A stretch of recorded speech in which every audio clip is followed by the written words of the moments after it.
अच्छा जी, हमारा अगला टॉपिक जो है वो क्लासिफिकेशन ऑफ लॉ है। सबसे पहला जो है कंटेंट ऑफ लॉ। इससे मुराद ये कि नेचर ऑफ लॉ जो है कि वो नौयत क्या है कानून की। तो उसको इसकी बुनियाद पे जो हम क्लासिफाई करते हैं लॉ को, तो वो मल्टीपल चीज़ों के अंदर डिवाइड होता है। एक तो सबसे पहला जो कॉन्स्टिट्यूशनल लॉ, सीधा सीधा आइन से मुतालिक जो है। Constitutional law consist of those paramount laws of the land that deals with the organization of state, power of the government, exercise of the government authority, and the protection of the fundamental rights. Uh, अगर simple मैं इसको explain करना चाहूँ तो मैं constitution को कहूँगा कि it is the law about the laws. क्योंकि कह लीजिए जो आइन है वो सांचा है जिसके अंदर से बाकी दूसरे कवानीन जो है वो लॉज जो है वो निकलते हैं। तो वो क्योंकि वो जिस तरह यहाँ पे भी बात आई, exercise of the government authority and the protection of the fundamental rights की लिमिट्स जो है ना कॉन्स्टिट्यूशन जो है वो इम्पोज करता है कि वेर जो स्टेट की पावर है वो कहाँ तक आती है और कहाँ से आगे जो इंडिविजुअल राइट है, इंडिविजुअल अरीना है, सफीयर है, वो शुरू होता है कि स्टेट का सफीयर कहाँ तक है और इंडिविजुअल का सफीयर कहाँ से शुरू होता है। तो ये एक लाइन लगाता है उसके अंदर, ठीक है। तो इस वजह से कॉन्स्टिट्यूशन जो है वो एक तरह का मोल्ड है, वो लिमिट इम्पोज करता है। It is found both in written and unwritten form. हमने अमेरिकन और ब्रिटिश कॉन्स्टिट्यूशन की मिसाल है। A major part of the British constitution, a major part of the British constitutional law, for instance, consists of the constitutional conventions। ठीक है जी, convention की base के ऊपर वो चलती हैं। फिर उसके बाद स्टैचूट्स हैं। Statutes are written law passed by legislative body. ठीक है जी, रिटन लॉ जो है। अब जो कॉन्स्टिट्यूशनल लॉ और इसके अंदर फ़र्क है कि कॉन्स्टिट्यूशनल लॉ जो है वो तमाम कवानीन जो मुतल्लिक हैं how the rules, how the laws are made and how the laws should be, वो जो है and who is entitled to pass that particular law, उनसे मुतल्लिक जो भी कवानीन है वो कॉन्स्टिट्यूशनल लॉ है। लेकिन फिर जो वर्किंग ऑफ द गवर्नमेंट है उसके लिए आपको बहुत से लॉज पास करने पड़ते हैं। तो not every law is a constitutional law. वो जो other than the constitutional law जो होते हैं वो स्टैट्यूट्स होते हैं। ठीक है जी। In democratic states the popular legislative chambers make laws in accordance with the requirements of the society. जैसे मैंने आपसे अर्ज किया कि यूटिलिटी जो है या जरूरत है उसके हिसाब से आप लॉज बनाते हैं। Difference between constitutional law and statutes lies in the procedure of their amendment. एक तो ये भी उनमें फ़र्क है क्योंकि जो कॉन्स्टिट्यूशनल लॉ है फेडरेशन के अंदर, खास तौर पे अंदर उनके अंदर उनको अमेंड करना एक बहुत ही मुश्किल प्रोसेस होता है क्योंकि जो कॉन्स्टिट्यूशन है उनको रिजिड रखा जाता है ताकि कोई भी उसके अंदर आसानी से तब्दीली ना ला सके। ऑन दी अदर हैंड जो स्टैट्यूट्स हैं उनको अमेंड करना या उनको पास करने के लिए आपको मेजोरिटी उस तरह नहीं चाहिए होती। आपको सिर्फ सिंपल एक मेजोरिटी चाहिए और उसके ज़रिए वो कानून को तब्दील कर लिया जाता है। मैं इसी में मैसेज भी कर दूंगा कि मेजोरिटीज़ की क्या किस्में होती हैं और वो उनका वेटेज क्या होता है।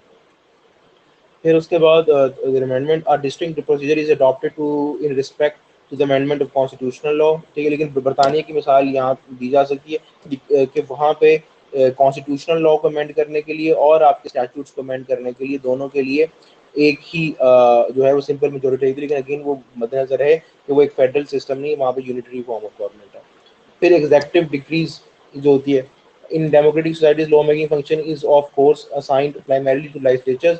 Executive too wields the power of to make rules and regulations in the light of statutes. The power of delegated legislation on the part of the executive is regarded indispensable to make the statutes in line with the administrative needs. Executive degree इसलिए ये किया होता है कि आपने एक तरह से अपनी जो लेजिस्लेटिव पावर है उसको एग्जेक्टिव को डेलीगेट इस वजह से किया या थोड़ा सा डिवॉल्व इस वजह से किया है। लेकिन वो भी अगेन उसकी जो लिमिट्स हैं वो प्रिस्क्राइब जो है वो आपकी लेजिस्लेचर ही करती है। लेकिन उनको इसलिए वो लिमिट्स इम्पोज की गई हैं या उनको वो पावर्स को डिवॉल्व किया गया, इस वजह से डिवॉल्व किया गया ताकि बेहतर फंक्शनिंग अंदर। क्योंकि ये तो जरूरी नहीं कि हर फंक्शनिंग के लिए वो हर थोड़ी देर के लिए लेजिस्लेटिव के पास जाए, क्योंकि उनका वर्कलोड बढ़ जाएगा लेजिस्लेचर्स का। दूसरा ये कि जो फंक्शनिंग ऑफ द गवर्नमेंट है वो बहुत स्लो हो जाएगी। तो इसलिए उनकी फंक्शनिंग को स्पीड अप करने के लिए उनको एट द मोमेंट और ऑन टाइम और उसके ऑन स्पॉट लेजिस्लेशन करने की और की पावर दी जाती है जिसको एग्जेक्टिव डिक्री कहते हैं। फिर ऑर्डिनेंस है क्योंकि नेचुरली लेजिस्लेचर जो है वो हर वक्त उसमें नहीं होता, क्या नाम है, सेशन के अंदर। तो जब वो ब्रेक होता तो और उसको इमरजेंसी में नहीं बुलाया जा सकता तो फिर उसके क्या किया जाता है कि जो हेड ऑफ द स्टेट है उसके जरिए एक ऑर्डिनेंस इशू करवा दिया जाता है। और जब वो अमूमन यही होता है कि जब वो लेजिस्लेचर अपने सेशन में आती है तो वो बिल की सूरत में पेश किया जाता है और उसको वो जब वो कन्वर्ट हो जाता है इनटू अ लॉ या एक्ट के तौर पे, बिल को जब पास कर लेती है लेजिस्लेचर, तो फिर वो ऑर्डिनेंस खत्म हो जाता है। अमूमन पाकिस्तान के अंदर आप जब भी ऑर्डिनेंस इशू करते हैं, मेरे ख्याल कॉन्स्टिट्यूशनली आपको 100 मेरे ख्याल 90 दिन के अंदर अंदर आपको उस कॉन्स्टिट्यूशन को नेशनल असेंबली से पास करवाना जरूरी है। फिर एडजुडिकेशन, हमने पीछे भी ये पढ़ा था, ये सोर्सेज ऑफ लॉ के अंदर भी है कि in case law is not clear and it is directed application to a dispute is not possible, a judge resorts to analogy and gives new interpretation to existing law. The process is called adjudication. ये president set कर देता है, अदालत अपने फैसले के जरिए, अपनी कमेंट्री के जरिए, और उसके फिर वो एज अ फ्यूचर में लॉ के तौर पर इस्तेमाल होता है। कॉमन लॉ क्या होता है? Common law consist of those usages which have been given legal recognition by the judiciary in England. ठीक है जी, यूजेज हमने पहले ही बात की, कस्टम एंड वैल्यूज जो होती हैं, प्रैक्टिसेस जो होती हैं, उनको जब रिकग्निशन मिल जाती है bye the judiciary in England, legal judiciary जो रिकग्निशन है उनकी दी तो लेजिस्लेचर नहीं होगी, और उन्होंने उसी के base common law is truly reflects the prevailing custom and tradition of the British society and most of the basic rights of the citizen are based on it. Naturally common से मुराद ही, common law से मुराद ही है common बंदे से मुतल्लिक law या आम आदमी से मुतल्लिक लॉ। तो वो आम आदमी से मुतल्लिक लॉज जो है वो उनकी अदात और उनकी सोशल अपब्रिंगिंग और उनकी सोशल वैल्यूज की मुताबिक से ही बनाई जाएगी। फिर स्फीयर ऑफ लॉ, ये जो है कि मतलब दायरा कहाँ तक फैला हुआ है, तो क्योंकि इंसान की ज़िंदगी के दो ही एस्पेक्ट हैं, एक प्राइवेट एस्पेक्ट है और एक पब्लिक एस्पेक्ट है, तो इन दोनों को ये जो लॉ गवर्न करता है। प्राइवेट लॉ से मुराद है, private law deals with the inter relationship between the citizen. Private law मतलब हम लोगों के दो इंडिविजुअल्स के आपस में जो ताल्लुकात होते हैं, जो उसको उससे मुतल्लिक होता है, उसमें कोई भी डिस्प्यूट होता है, उसके ऊपर वो सजा देती है, स्टेट इंटरवीन करती है, वो आर्बिट्रेटर का रोल प्ले करती है। बल्कि पब्लिक लॉ जो अदर एंड होता है, ये स्टेट और इंडिविजुअल जो सिटीजन है उसके दौरान जो ताल्लुकात होते हैं, उसके दौरान कोई रिफ्ट होती है, उसके दौरान कोई प्रॉब्लम होती है, तो ये उससे मुतल्लिक होते हैं। फिर नेचर ऑफ ऑफेंस और डिस्प्यूट, उसकी बुनियाद के ऊपर भी लॉज को सेग्रीगेट किया जाता है, मतलब क्रिमिनल लॉ भी होता है और सिविल लॉ भी होता है। क्रिमिनल लॉ के अंदर में टेररिज्म आ जाता है, मर्डर आ जाता है, हुलिगानिज्म आ जाता है, थेफ्ट, रॉबरी वगैरह, ये तमाम चीज़ें जो हैं ये क्रिमिनल लॉ की डोमेन में फॉल करते हैं। बल्कि सिविल लॉ जो है वो डिस्प्यूट होता है लोगों के दरमियान में, मतलब फॉर एग्जांपल प्रॉपर्टी का, एग्रीमेंट का, ये जो भी दीवानी और वो मुकदमात, अगर आप लोगों का दीवानी मुकदमात जो होते हैं उनको सिविल लॉ कहते हैं, और क्रिमिनल वाले जो हैं वो में कल दूसरे होते हैं।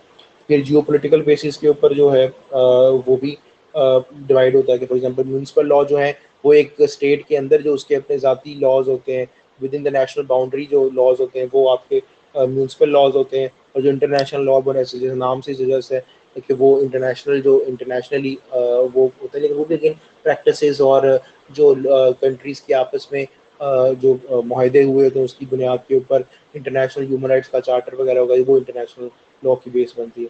फिर डॉक्यूमेंट्री फॉर्म की बुनियाद के ऊपर भी आप लॉज को डिवाइड और क्लासीफाई कर सकते हैं, रिटन एंड अनरिटन।